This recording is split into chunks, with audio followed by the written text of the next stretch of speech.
ಉತ್ತರ ಪ್ರದೇಶದಲ್ಲಿ ಬಿಜೆಪಿ ಮತ್ತು ಎಸ್ಪಿ ಪಕ್ಷಗಳ ನಡುವಿನ ಕಿತ್ತಾಟ ಮತ್ತೆ ಜೋರಾಗಿದೆ. ಹಿಂದೂ ದೇವಾಲಯಗಳ ಅಸ್ತಿತ್ವದ ಬಗ್ಗೆ ಯೋಗಿ ಆದಿತ್ಯನಾಥ್ ಸರ್ಕಾರ ಹಲವು ಸ್ಥಳಗಳಲ್ಲಿ ಉತ್ಖನನ ನಡೆಸಲು ಮುಂದಾಗಿರುವ ಕ್ರಮವನ್ನು ಸಮಾಜವಾದಿ ಪಕ್ಷದ ಅಧ್ಯಕ್ಷ ಅಖಿಲೇಶ್ ಯಾದವ್ ಟೀಕಿಸಿದ್ದಾರೆ. ಭಾನುವಾರ ಮಾಧ್ಯಮಗಳ ಜೊತೆ ಮಾತನಾಡಿದ ಅವರು, ಯೋಗಿ ಆದಿತ್ಯನಾಥ್ ಅವರ ನಿವಾಸದ ಕೆಳಗೂ ಶಿವಲಿಂಗವಿದ್ದು ಅಲ್ಲಿಯೂ ಅಗೆಯಿರಿ ಎಂದು ಹೇಳಿರುವುದು ವಿವಾದಕ್ಕೆ ಕಾರಣವಾಗಿದೆ. ರಾಜ್ಯದ ಹಲವು ಕಡೆಗಳಲ್ಲಿ ಅಗೆಯುತ್ತಿರುವ ಸರ್ಕಾರದ ಕ್ರಮದ ಬಗ್ಗೆ ಕೇಳಿದ ಪ್ರಶ್ನೆಗೆ ಉತ್ತರ ನೀಡುವ ಸಂದರ್ಭದಲ್ಲಿ ಅಖಿಲೇಶ್ ಯಾದವ್ ಈ ಹೇಳಿಕೆ ನೀಡಿದ್ದಾರೆ. ಸಿಎಂ ನಿವಾಸದ ಕೆಳಗೆ ಶಿವಲಿಂಗವೂ ಇದೆ ಎಂದು ನನಗೆ ನೆನಪಾಗಿದೆ. ಅದನ್ನು ಸಹ ಅಗೆಯಬೇಕು ಎಂದು ಹೇಳಿಕೆ ಕೊಟ್ಟಿದ್ದಾರೆ. ಪ್ರಾಚೀನ ಹಿಂದೂ ದೇವಸ್ಥಾನಗಳ ಹುದುಗಿ ಹೋಗಿವೆ ಎಂದು ಉತ್ತರ ಪ್ರದೇಶ ಸರ್ಕಾರ ಸಂಭಾಲ್ ಸೇರಿದಂತೆ ರಾಜ್ಯದ ಹಲವು ಕಡೆಗಳಲ್ಲಿ ಉತ್ಖನನ ಕೆಲಸ ಮಾಡುತ್ತಿದೆ.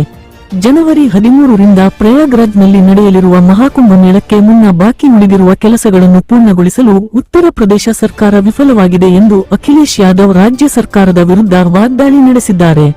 ಹಲವು ಕೆಲಸಗಳು ಇನ್ನೂ ಮುಗಿದಿಲ್ಲ, ಆದರೆ ಈ ಸರ್ಕಾರ ಕಾರ್ಯಕ್ರಮಕ್ಕೆ ಆಮಂತ್ರಣ ಪತ್ರಿಕೆ ಹಂಚುವುದರಲ್ಲಿ ನಿರತವಾಗಿದೆ ಎಂದು ಅವರು ಅಸಮಾಧಾನ ವ್ಯಕ್ತಪಡಿಸಿದರು.